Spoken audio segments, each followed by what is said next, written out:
I want you to imagine that I have two bags, and I'm willing to give one of the bags to you, but only one.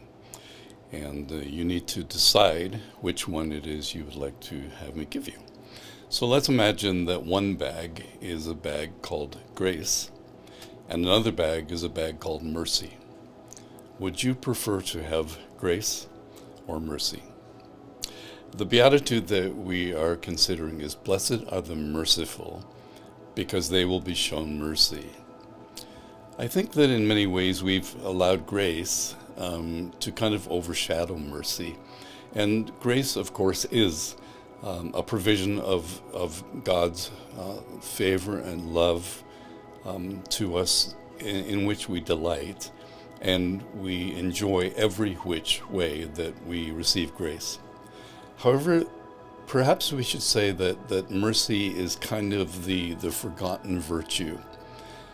If we don't have mercy, perhaps then we really actually shortchange grace. Let me suggest to you that mercy is, as compared to grace, which is being given what we don't deserve. Mercy is not being given what we do deserve. And so if we compare them and wonder how they relate to each other, let me suggest that mercy actually precedes grace.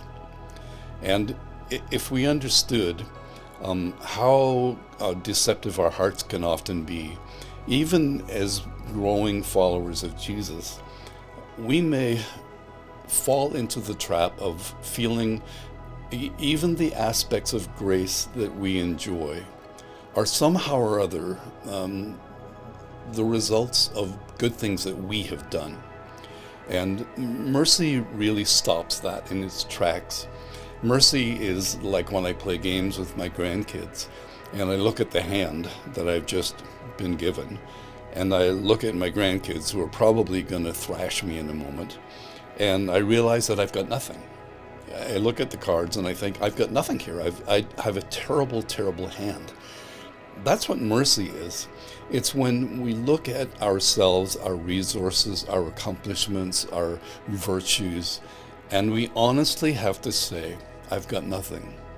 And we come to God needing His mercy, and then after we have received His mercy, perhaps we can go ahead and then live into His grace. Jesus often was in conflict with the Pharisees over this. They had a very low view of mercy. So whether you were religious in that day or philosophical, you might have been prone to be oriented, as we are, towards our own good deeds and so on. So if you're a Pharisee, you will condemn. If you are a Stoic, you will condemn. If you're a modern, you may also condemn. There's something called the fundamental attribution error, and it's a complicated term for the phenomenon that if I'm walking down the street and perhaps there's a crack in the sidewalk and I trip on that crack, I may be inclined to say stupid sidewalk or something like that. However, if you were walking on the same sidewalk and you trip, I may be likely to say, well, you're pretty clumsy. So we're willing to forgive in ourselves many times things that we won't forgive in others. And that was the trap that the Pharisees and other philosophical thinkers were falling into, and that we also might fall into. So we need to be brought back time and time again to the phenomenon of mercy, to the realization that we desperately need mercy. In the ministry of Jesus, so many times he made these contrasts. Tells a story about two men who go in the temple to pray. One man stands and he sort of, with a loud voice, prays, actually it says to himself, "I thank God I'm not like other people, even like this tax collector." And the tax collector, Jesus said, wasn't even able to look up into the the realm of God's presence, and he beat himself on his chest and said, God, be merciful to me, a sinner. So that's what Jesus extols. He wants us to begin with the need for mercy, to have done with any way in which we bring credit to ourselves, and we actually say, honestly, I have nothing. The other thing that Jesus brings, or the way that he brings this home, is by maybe the most famous story he told about the Good Samaritan. And we have religious people. He's obviously sort of poking at that. And religious people walk past. And at the end of the story, Jesus says, which one of these was a good neighbor? And this smart young lawyer type says to him, well, that's pretty obvious. The one who showed mercy. And Jesus said, that's right. You should go and do the same. Scott McKnight, in his work on the Beatitudes, brought me to just a little, oh my goodness moment, when he asked the question, well, who needs mercy? To whom should we show mercy?